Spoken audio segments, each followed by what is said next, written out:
চিংড়ি মাছের মালাইকারি। এটা খেতে ভালোবাসে না এরকম মানুষ কিন্তু খুব কমই আছে, কম বেশি প্রত্যেকেই ভীষণ ভালোবাসে খেতে। তো দেখে কি মনে হচ্ছে, চিংড়ি মাছগুলো কিন্তু খুব ফ্রেশ একদম।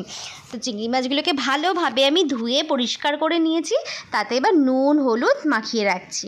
তো আমার রান্নাগুলো তোমাদের যদি ভালো লাগে তাহলে কিন্তু অবশ্যই আমার পেজটাকে ফলো করে দিও আরও অনেক নতুন নতুন ভিডিও দেখার জন্য।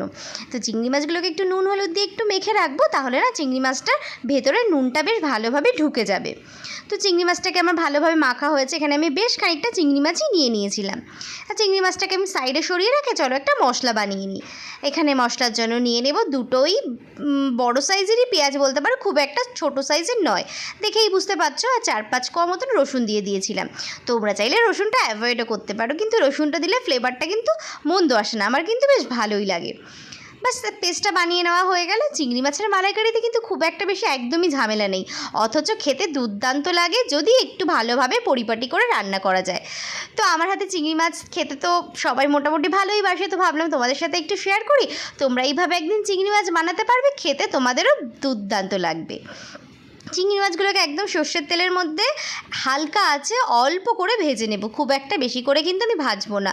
আর একবারেও সব চিংড়ি দিয়ে দেবো না, হাফ হাফ করে চিংড়িটাকে আমি ভেজে নেব।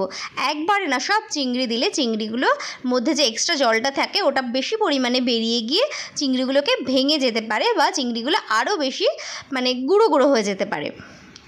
তো চিংড়ি মাছগুলোকে হাফ হাফ করে আমি ভেজে নিচ্ছি। আর তোমাদের যদি আমার রান্না ভালো লাগে অবশ্যই কিন্তু আমার পেজটাকে ফলো করে দিও, আর অনেক বেশি ভালো লাগলে কিন্তু প্রত্যেকের সাথে শেয়ার করে নিও। তো এই চিংড়ি মাছগুলোকে সব আর কি ভাজা হয়ে গেছে, তো ওগুলো তুলে নিচ্ছি। আর কড়াইতে যে এক্সট্রা তেলটা রয়েছে আমি আরেকটু সামান্য পরিমাণ তেল অ্যাড করব। তারপরে দিয়ে দিচ্ছি গোটা গরম মশলা, গোটা শুকনো লঙ্কা একটু ছিঁড়ে দিয়েছিলাম শুকনো লঙ্কাটা, আর দিয়ে দিচ্ছিলাম গোটা জিরে।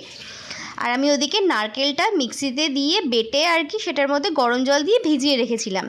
গরম জল দিয়ে ভিজিয়ে রাখলে না খুব ভালো আর কি ওর থেকে দুধটা বেরিয়ে আসে, ভালো আর কি বেশ সবটাই ভালো বেরোয়।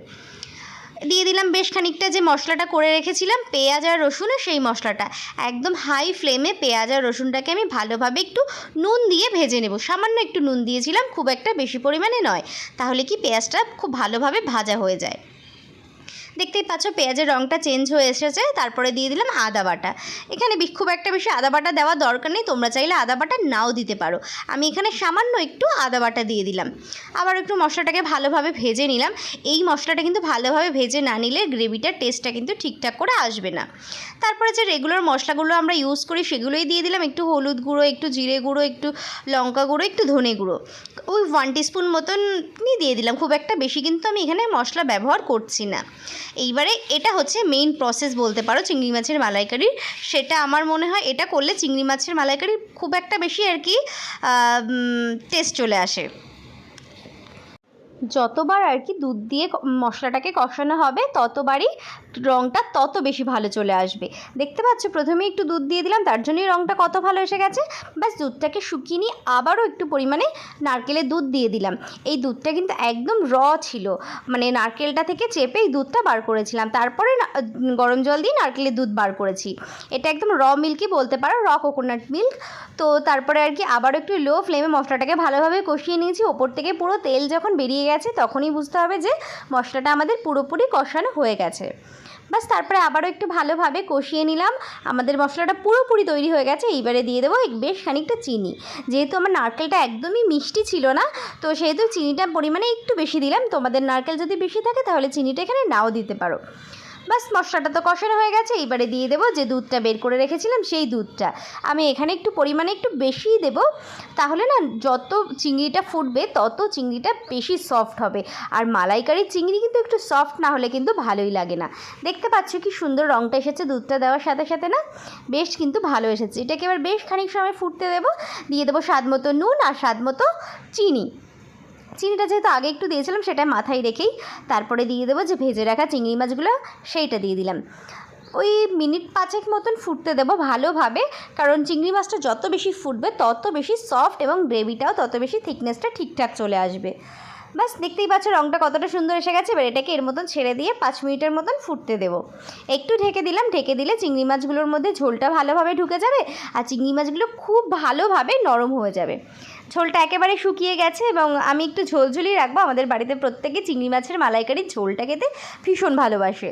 তো মনে হলো একটু নুনটা কম, একটু টেস্ট করে দেখলাম, স্বাদ মতো একটু নুন দিয়ে দিলাম, সামান্য একটু চিনি দিয়ে দিলাম আর দিয়ে দিলাম গরম মশলা গুঁড়ো, শাহি গরম মশলা গুঁড়ো। বাস আমার রান্না কিন্তু প্রায় হয়ে গেছে। এইবার তোমরা চাইলে এর মধ্যে সামান্য একটু ঘিও দিতে পারো, ঘি দিয়ে সার্ভ করলেও মন্দ লাগে না। কিন্তু যেহেতু এখন গরমের সময় সেহেতু আমি চিংড়ির মধ্যে ঘিটা আর দিলাম না। ঘিটা দিলে ফ্লেভারটা বেশ ভালোই আসে। বাস তৈরি হয়ে গেছে আমাদের চিংড়ি মাছের মালাইকারি। এরকম চিংড়ি মাছের মালাইকারি কিন্তু গরম ভাতে দুপুরে লাঞ্চ করলে জাস্ট লাঞ্চটা কিন্তু বেশ জমেই যায়। বাস আমি একটু সেট হতে দিয়েছিলাম, দেখতে পাচ্ছ সাইড দিয়ে কত সুন্দর তেলগুলো বেরিয়ে এসেছে। বাস এবার আমাদের চিংড়ি মাছটা পুরোপুরি রেডি হয়ে গেছে। চলো তাহলে এটাকে সার্ভ করে নেওয়ার পালা। সার্ভ করে গরম গরম ভাতে প্রত্যেককে খেতে দেবো, তাহলে সবাই মানে বুঝতে পারবে যে কতটা পরিমাণে ভালো হয়েছে। তোমরা কিন্তু অবশ্যই এরকম চিংড়ি মাছ বাড়িতে ট্রাই করো, আর কেমন হয়েছে আমাকে কিন্তু কমেন্ট করে জানাতে ভুলো না। বাস আজকের রান্না এই পর্যন্ত। ভালো লাগলে অবশ্যই একটা লাইক, কমেন্ট আর একটা শেয়ার করে দিও।